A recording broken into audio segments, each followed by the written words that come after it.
Arcimoto's mission is to catalyze the shift to a sustainable transportation system, to help solve a problem we as a people must solve. Current car platforms are inefficient by design, way over capacity for everyday transport. So we spent a decade refining a fundamentally new, three-wheeled electric vehicle architecture designed to ultra-efficiently solve the tasks we use cars for today. We went public in order to build out our first factory and complete our first retail product, the Fun Utility Vehicle. Earlier this year, we announced the Rapid Responder, our second product based on Arcimoto's modular platform, developed to serve emergency, security, and law enforcement uses at a fraction of the cost and environmental impact of traditional vehicles. And we introduced the Deliverator, a more appropriate tool for the hundreds of millions of daily last-mile deliveries worldwide. Together, the FUV, Rapid Responder, and Deliverator begin to demonstrate the true flexibility of the Arcimoto platform. In the first quarter, Arcimoto built 12 release candidate test vehicles, in addition to the Rapid Responder and Deliverator prototypes. These release candidates are currently being subjected to a range of test procedures, and upon the successful conclusion of those tests, we'll begin delivering the first FUVs ever for retail customers. Our broad goals for the year are to deliver hundreds of FUVs to our early customers, concentrated initially on the US West Coast, open Arcimoto experience rental outlets in key destinations, build out our service and delivery networks, pilot and refine the Rapid Responder and Deliverator for production readiness, finalize the development of the wide range of vehicle options, including full doors, and finally drive down production costs in order to prepare for significantly higher volume production in 2020 and beyond. This is an incredibly exciting time at Arcimoto. With the support of our stakeholders, we're on the cusp of delivering on our mission. Thank you for joining us. See you on the road. Check out the Arcimoto. Check out the website, arcimoto.com.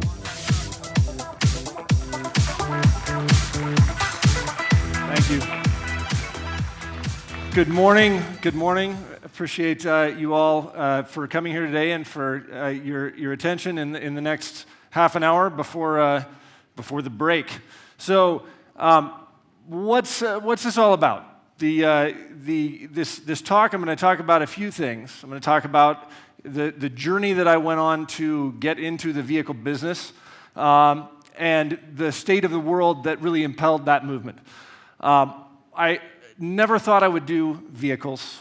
I actually was an intern at an automotive company in college, and I said I will never go into the car business. I made video games. I was a computer programmer for really since I was about 7 years old when my parents got an Apple II. And then I became a professional game developer right after I graduated from university. And I went to work for one of the big game publishers, a subsidiary called Dynamics, worked on AAA game titles. And if you were here yesterday, you heard a little bit of talk about disruption theory from Clayton Christensen and the notion of sustaining innovation versus disruptive innovation. And in the AAA game space was all about sustaining innovation. It's all about making things bigger, adding a little bit more detail, adding a few more features here, and this whole notion of very long development cycles, lots of crunch time, big teams, and no real fundamental new ideas. So there was whenever we would do a pitch to do a new game, we would the higher management would say, well, is this idea proven successful? Is there something else that's already in the market that's just like what we're doing, and we're just going to do a little bit better thing?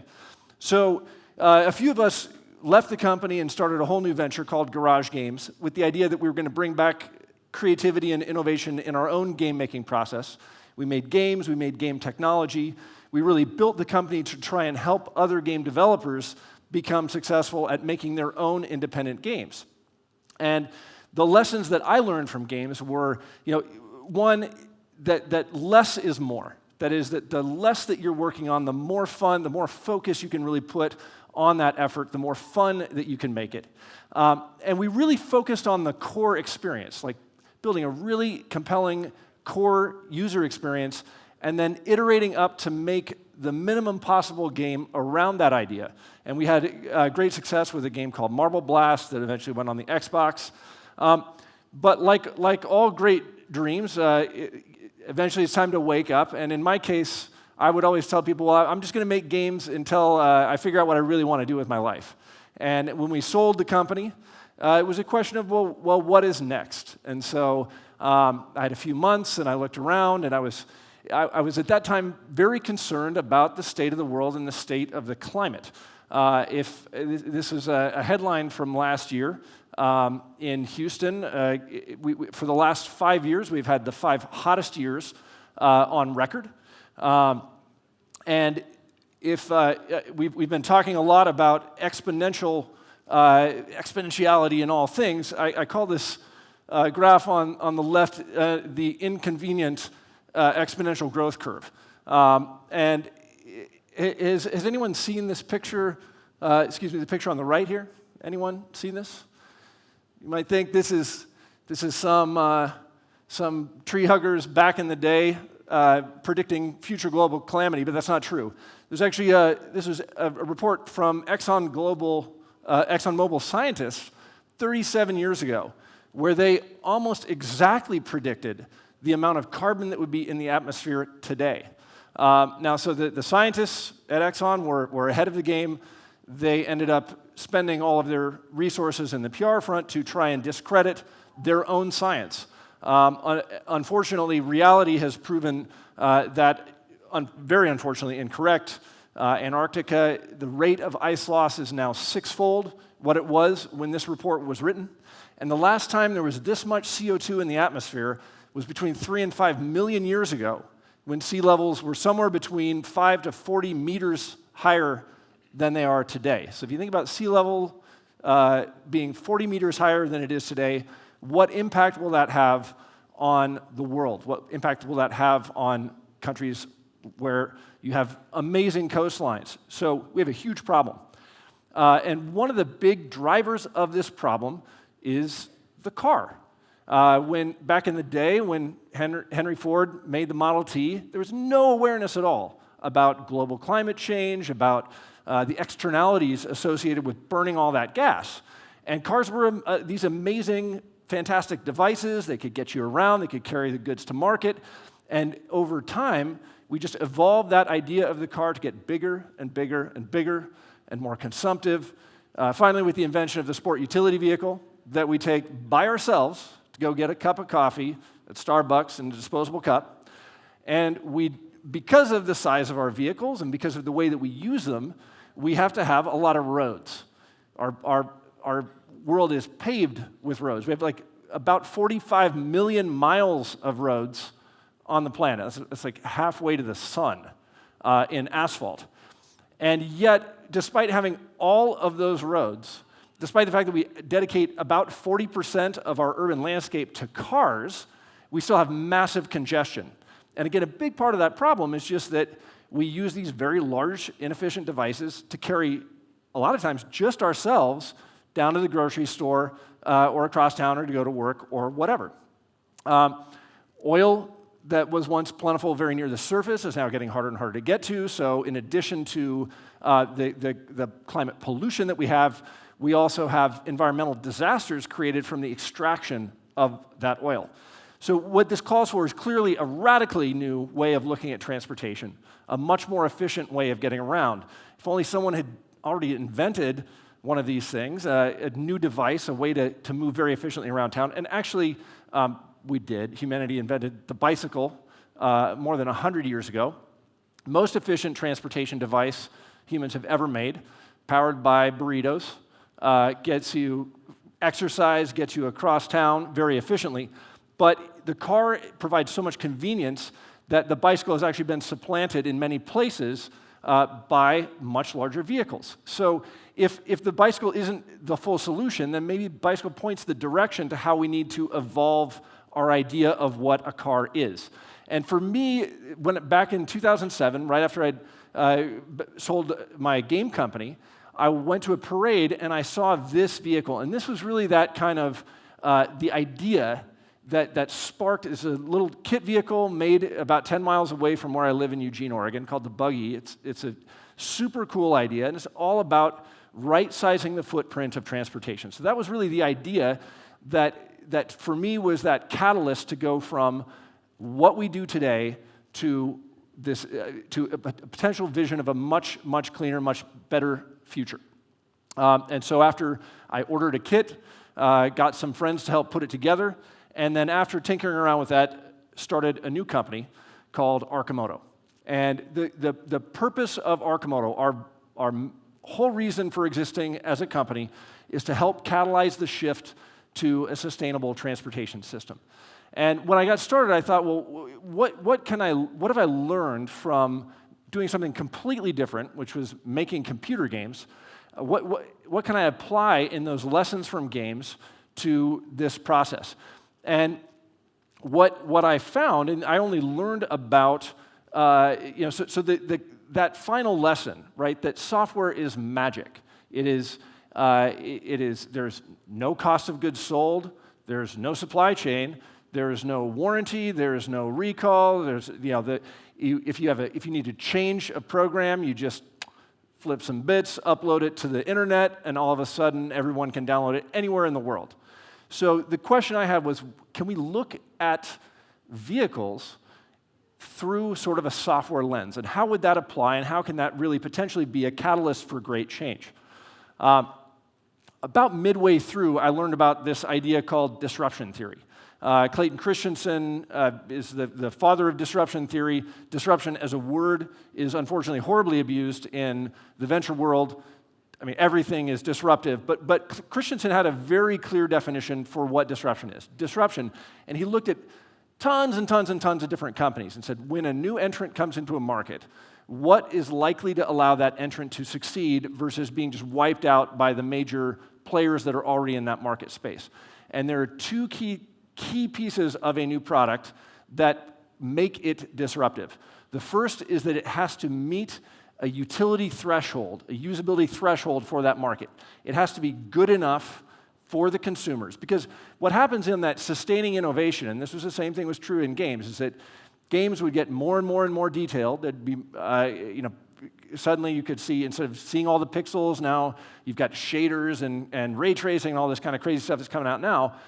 But they didn't necessarily get more fun. I mean, you can pick up old games from the 1980s and they're still very fun. So that utility threshold got eclipsed by that sustaining innovation. And the same thing is very true in vehicles. The second key is that it has to cost a small fraction of what the incumbent solution cost. So I figured, it'd probably take about 6 months to have a market-ready product. Now, this was 2007. So my optimistic estimation skills are sometimes way out of bounds. To Scott's point from yesterday, we certainly took the mantra of fail early, fail often to the extreme. It took us 8 generations of product development. And part of the problem was we didn't have a pattern that we were going after. There wasn't already one of these things that we were just going to electrify. The idea was to figure out what is the utility threshold for the daily driver, for the daily delivery driver. And then once we figured out what that utility threshold was, how do we make that happen on a very small, lightweight platform? Where here, the weight of the platform relates both directly to the cost of the vehicle and its level of efficiency. The lighter it is, the more efficient it is.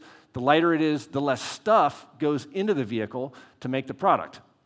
So it wasn't until we reached our 8th generation of product design that we really felt like we nailed it. And in 2015 and on, we have been taking that design into the marketplace. So disruption is an opportunity. And the opportunity is that the vehicle market is just simply a giant, multi-trillion-dollar.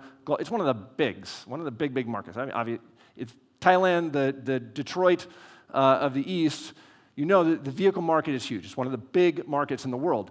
And so even a little piece of that market, and this is really what disruption is all about, is taking little bites initially out of a lot of different pieces of the overall marketplace. So what we have done, we believe, is to build a new vehicle platform that can answer a slice of the needs of daily drivers, of last mile delivery, of emergency response, and then of course, fun is sort of the spoonful of sugar that helps the clean tech medicine go down. So this is the one disruption platform, and our target is to be about 10 times as efficient as cars on the road today. and to do so at about a third of the footprint and a third of the total cost of ownership of today's cars. Our first product is the Fun Utility Vehicle. It's sort of the minimum viable product based on that platform. You can go on all the roads. It carries two large people very comfortably. We actually have one of them sitting in the lobby, so I would invite you to go in, check it out, sit down. Feel free to tweet it out to all your friends, share your images. But then that's just the first entry into the market. We're a consumer-first brand. We think it's very important that individuals have the ability to choose for themselves to make a more sustainable path in the world. And so when I went initially looking for a vehicle and found nothing, we hope that people can go looking for that same thing and find us. One of the features that we think is quite important is what we call Rockstar Parking. It comes standard. And what that means is that parking, something like 15% of all the traffic in San Francisco is just people driving around the block looking for parking. And so when I've gone to New York with the vehicle, we always find parking within about a half a block of where we're going for lunch or for dinner or whatever, simply because you can fit into spaces that only a motorcycle or a scooter could otherwise fit into. The second key product that we're building is called the Deliverator. And the Deliverator, we built a prototype of this earlier this year. There have been a few mentions of Neil Stephenson's books at the conference so far. The Deliverator comes from Snow Crash, which is a fantastic book. If you have the opportunity, I recommend reading it. But the whole idea with the Deliverator is if we look at the way that delivery is going, with just-in-time, same-day delivery of parcels, the delivery of food, which is today around a $30 billion market, expected to grow to a $350 billion market within a decade. This product is designed for those uses. And then finally, we introduced the Rapid Responder, which is all about getting life-saving equipment and first responders to accident sites more quickly than you could otherwise get there in a full-size ambulance. So somebody can get there with the Rapid Responder, begin administering first aid while the ambulance is still working its way through traffic. We've built a factory. So we went public in September of 2017, and since then, we have been provisioning a new factory. And this is not a typical automotive factory. This is, I think of it actually much more like a computer chip. We have functional units within the space, all built around very flexible manufacturing equipment. So part cutting, part forming, welding, and machining all happens under one roof. And they're all of the pieces, pretty much all the pieces of the chassis, of the cage, of the delivery box, all of those are made on the same set of equipment. So that as we scale up, we just copy those functional blocks into larger and larger facilities. And ultimately, this is not about delivering products shipping out of Eugene, Oregon to the world. This is about replicating this production model all over the planet, building locally all over the place. When we go to, the plan for going to market is rental. So this is another area where the traditional model for vehicle sales in the United States is franchise dealerships, where you would go into a dealer and then the dealer will buy the vehicle from the manufacturer and sell those vehicles to customers. We sell directly online. But we still need people to have a chance to actually experience the vehicle. So we're planning to open rental locations in key destination markets. And then that folds right into the future of rideshare.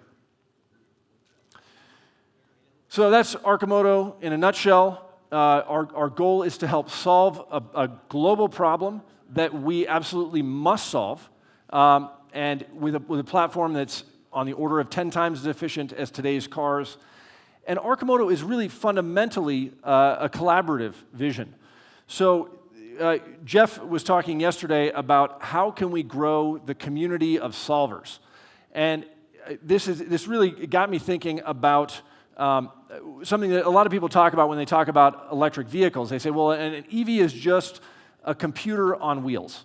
But if you think about the computer, what really made the personal computer absolutely blow up all over the world, the low-cost PC, was standardization of interfaces.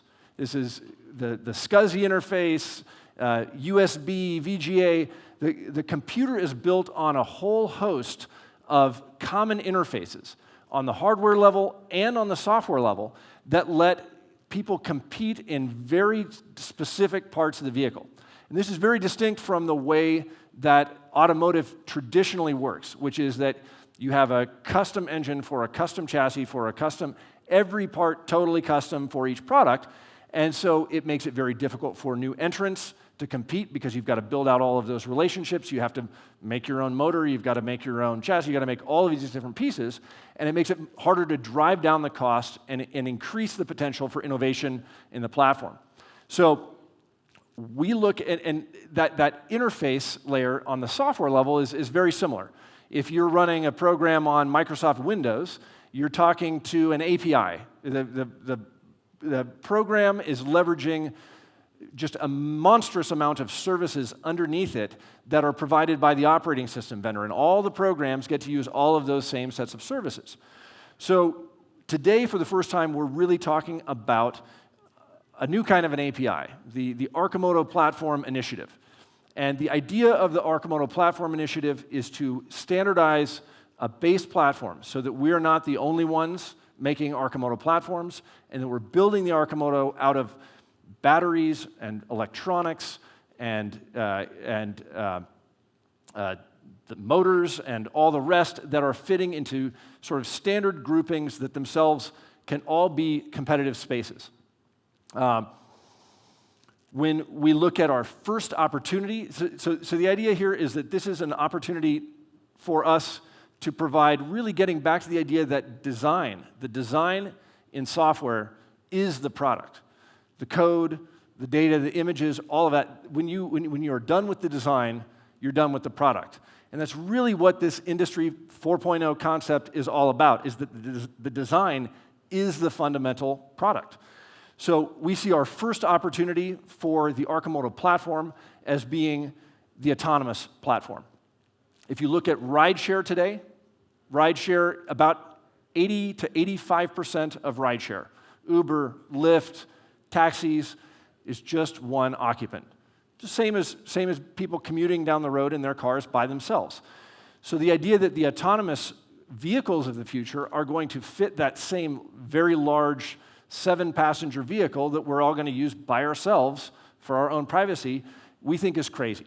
We think it makes a lot more sense that autonomous vehicles of the future will look a lot more like mass transit, very personalized mass transit. So whether you are moving from your home to your job and back, or whether you're going to take mass transit, the idea is that you have these small, lightweight, very affordable, ultra-efficient electric platforms to get you from point A to point B. And there are some huge advantages for our cities when this happens. We can begin to start reclaiming that 40% of our urban landscape that is covered with asphalt for more productive uses. We call this parking lots to parks. And it can begin to pair in with much more complex and very interesting forms of transportation for long haul, like the Hyperloop. So the sort of final insights, Industry 4.0, the design is the product. That's really what we're getting to. That is what we want to be ultimately selling and branding as Arcimoto and partnering in a collaborative sense. Sustainability, the sustainability of the planet, is a social networking exercise. It requires all of us. I mean, really, Exxon knew about that 40 years ago. 40 years ago, this problem that we face today would have been a much easier problem to solve. Today, it takes everybody doing a major mind shift to say, I'm going to be part of the solution and not a part of the problem. Industry 4.0 has got a lot of cleanup work to do from versions 1, 2, and 3, which have made a giant mess. And then finally, Arcimoto so far has been, it's been a non-trivial undertaking to move from seeing the world as a software problem to starting to start making things with physical bits, plastic and steel and machines. It's been an immensely challenging project, and we're just now getting to the hard part. So life is short, projects are hard, the problem we face is hard. Do what you believe in. Thank you all very much for your time and attention. Thank you to Singularity University and to the Thai Federation of Thai Industries. Really appreciate this opportunity to be here, and feel free to reach out. Thanks a lot.